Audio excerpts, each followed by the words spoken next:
राधे राधे दोस्तों। आज का टॉपिक है कि गुरु से मिलन कैसे हो। ठीक है, गुरु महिमा क्या है।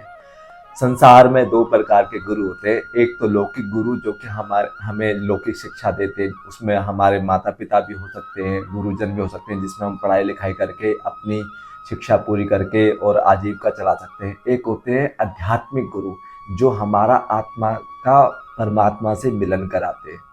तो उसमें जो सबसे पहले जो सदगुरु की परिभाषा वो ये है कि वो श्रोत्रिय होना चाहिए और ब्रह्मनिष्ठ होना चाहिए। श्रोत्रिय मतलब समस्त शास्त्र वेदों का उसे ज्ञान होना चाहिए, और ब्रह्मनिष्ठ मतलब उसको भगवान का प्रेम भी प्राप्त हो चुका हो, क्योंकि भगवान प्रेम से मिलते ना, मतलब वो भगवत प्राप्ति भी कर चुका हो।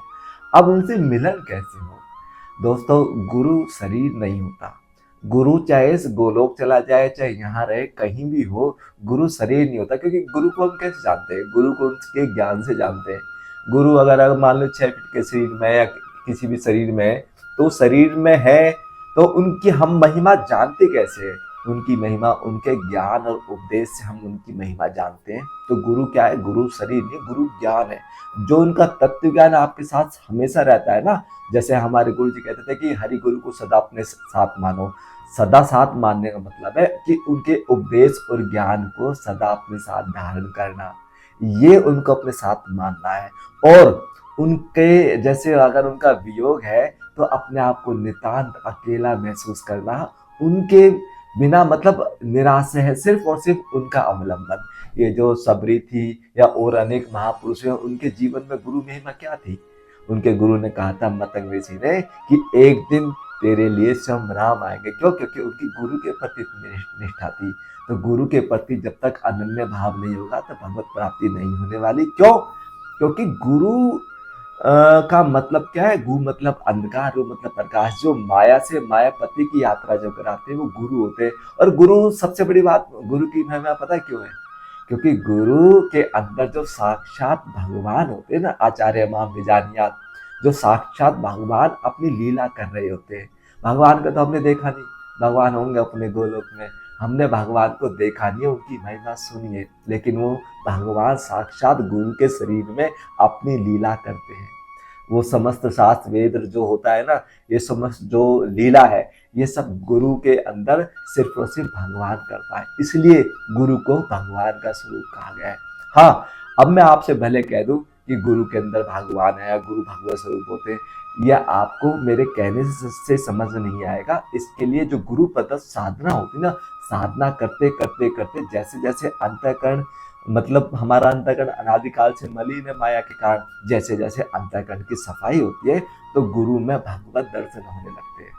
और जैसे जैसे गुरु में जैसे भगवत स्वरूप की भावना आपकी पुष्ट होगी, तो गुरु से हमारा प्रेम, मतलब उनसे मिले बिना रहा ना जाए, वो ही अपने लगे, वो इतने प्यारे लगे। क्यों?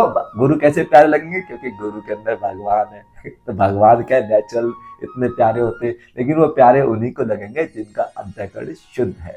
जैसे हमारे गुरुजी एक एग्जाम्पल देते थे कि एक चुंबक होती है, चुंबक से एक लोहे की जो सुई होती है ना, सुई में अगर जंग होगा तो धीरे धीरे, मतलब वो उसकी तरफ आकृष्ट होगी, धीरे धीरे उसकी तरफ खींचेगी। लेकिन जितनी शुद्ध सुई होगा, जितना शुद्ध लोहा होगा, वो उतनी जल्दी गुरु के, मतलब चुंबक के प्रति आकर्षित होगी। ऐसे ही हरि गुरु के प्रति उन्हीं का आकर्षण जल्दी जल्दी होगा जो उनसे अनन्य भाव से प्रेम करते, जिनका अंतःकरण शुद्ध होता है। तो शुद्ध अंतःकरण के लिए गुरु प्रदत्त साधना करनी होगी, मतलब गुरु के अपने संग, गुरु को अपने संग मानना होगा। संग मतलब गुरु का उपदेश, गुरु का जो ज्ञान है ना, वो अपना साथ महसूस करना। जैसे हमारे गुरु जी का एक सबसे बढ़िया जो उपदेश होता था कि सदा हरि गुरु को अपने हृदय में रियलाइज करो। तो जैसे जैसे हरि गुरु को अपने हृदय में रियलाइज करेंगे, उनसे मिलने की एक व्याकुलता पैदा जितनी होगी, तो जितनी व्याकुलता पैदा होगी उतने हम भगवान और गुरु के समीप पहुंचते जाएंगे। अब मैं फिर कह रहा हूँ, भगवान भगवान साक्षात गुरु के रूप में जो होते हैं, अपनी लीला जो करते हैं, उसके प्रति जितना आपका आकृष्ट होगा, तो जिस दिन गुरु की प्राप्ति होगी तो गुरु अपने को दो रूप में प्रकट करके दिखा देगा कि भगवान और गुरु दोनों एक ही है। तो ये अंतःकरण की जितनी जितनी शुद्धि होगी ना, उतनी उतनी गुरु की महिमा हम समझते जाएंगे। वैसे मेरे कहने से समझ नहीं आएगी, इसके लिए गुरु प्रति साधना करते करते जितना जितना हम हरि गुरु को अपने हृदय में लाइज करेंगे और उनके बिना संसार में कोई भी अच्छा ना लगे, कोई भी अपना ना लगे, और उनसे मिलने की जो नित्य प्रति हमारी व्याकुलता बढ़ती जाएगी ना, तो एक दिन गुरु का मिलन अवश्य होगा। गुरु का मतलब भगवान का मिलन।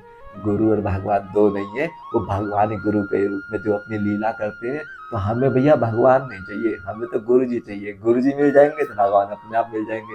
कहने का मतलब एक चद्दर का अगर एक छेड़ा अगर आपके हाथ में आ गया तो पूरी चद्दर आपके हाथ में आ जाएगी। ऐसे ही गुरु के चरणों का अवलंबन जितना जितना होता जाएगा शरणागत शिष्य का, उतना उतना वो गुरु के जरिए क्या यार, गुरु और भगवान एक ही चीज होती है, वो उतना उतना गुरु के समीप पहुंचता जाएगा।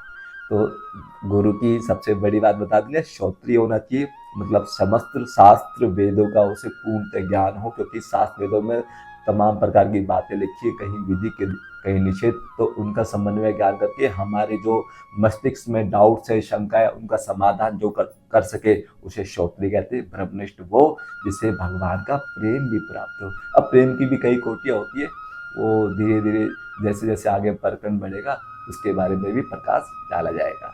जय जय श्री राम।